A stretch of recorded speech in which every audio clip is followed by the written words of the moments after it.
দুনিয়া থেকে কোন দিন বিদায় নেব জানি না, কোন দিন মালাকুত মাউত চলে আসবে আমরা কেউ তো আমরা বলতেও পারি না। চোখের সামনে কত বন্ধুর লাশ দেখলাম, কত লোকের জানাজায় গেলাম, আমার জানাজা একদিন হাজির হয়ে যাবে। সব লোক হাজির হয়ে জানাজা দিয়া কেউ তামাকার ডাকবে না, ঠেলে ঘুতে কবরে রেখে চলে আসবে।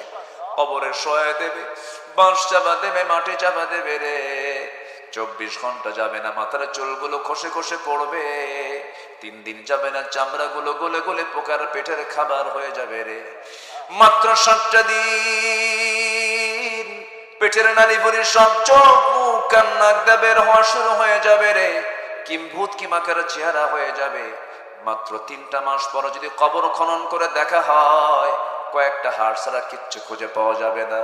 এই তো আমার জীবনের ইনিংস, এই তো আমার জীবনের সমাপ্তি। আল্লাহ তোমার দরবারে ফরিয়াদ করি, তোমার পছন্দের বান্দা না হওয়া পর্যন্ত আমাদের কাউকে কবরে নিও না। মওতের সময় যখন চলে আসবে জবানে জারি করে দিও লা ইলাহা ইল্লাল্লাহু মুহাম্মাদুর রাসূলুল্লাহ। সানা ওয়া ইল্লাম তাগফির লানা ওয়া তারহামনা লানাকুনান্না মিনাল খাসিরিন। সান্ধ্যকালীন ঘর্মাক্ত দেহ, প্রচন্ড তাপদাহে হাজারো মুসলমান নরনারী নিয়ে তোমার কালাম থেকে কিছু কথা বলেছি। গুনার